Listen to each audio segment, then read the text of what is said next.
অহাকালিৰ পৰা আমাৰ ইলেক্ট্ৰিচিটিত ঘৰুৱা গ্ৰাহকসকলৰ প্ৰতি ইউনিটত অহাকালিৰ পৰা ইলেক্ট্ৰিচিটিৰ দাম 1 টকাকৈ কমিব। বাজেটত আমি ঘোষণা কৰিছিলোঁ যে মে মাহৰ পৰা প্ৰতি ইউনিটতে 1 টকাকৈ দাম কমিব। অহাকালিৰ পৰা দাম কমিলেও মে মাহৰ বিলখনতহে আপোনালোকে ইয়াৰ ফলাফল পাব, কাৰণ কালিৰ পৰা আপোনালোকে যি ইলেক্ট্ৰিচিটি ব্যৱহাৰ কৰিব তাৰ দাম আমি 1 টকাকৈ প্ৰতি ইউনিটত কমকৈ ল'ম। উদ্যোগ খণ্ডৰ বাবে আমি 25 পইচা হ্ৰাস কৰিছোঁ আৰু ঘৰুৱা উপভোক্তাসকলৰ বাবে 1 টকা হ্ৰাস কৰিছোঁ।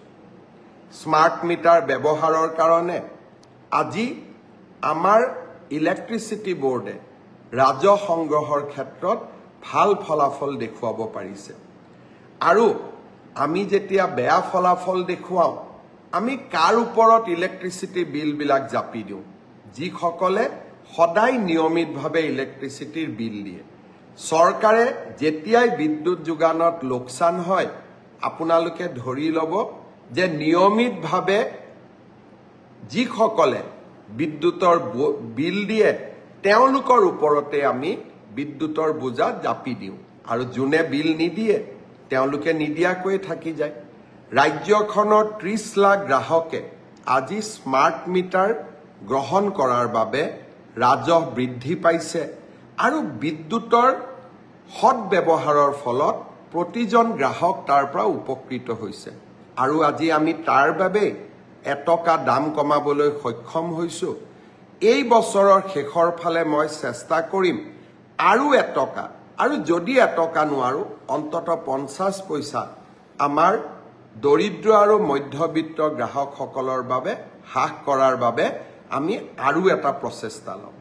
শ্ৰদ্ধাৰ ৰাইজ, চৰকাৰৰ লাভ আৰু লোকচান এই দুইটাই ৰাইজেই তাৰ শেষ হিতাধিকাৰী।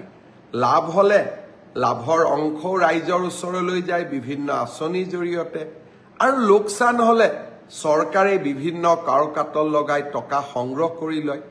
সেয়েহে মই বিশ্বাস কৰোঁ আমি সকলো দিশতে আমি লাভত থাকিব লাগে, প্ৰফিটত থাকিব লাগে, যাতে আমি দৰিদ্ৰ আৰু মধ্যবিত্ত সমাজখনৰ পৰা তেওঁলোকৰ বোজাবিলাক আঁতৰাব পাৰোঁ। আৰু সেই দিশতে অহাকালিৰ দিনটো আৰু এটা প্ৰাপ্তিৰ দিন হ'ব। অহাকালিৰ পৰা ঘৰুৱা উৎপাদকৰ ইলেক্ট্ৰিচিটি বিল 1 টকাকৈ হ্ৰাস পাব।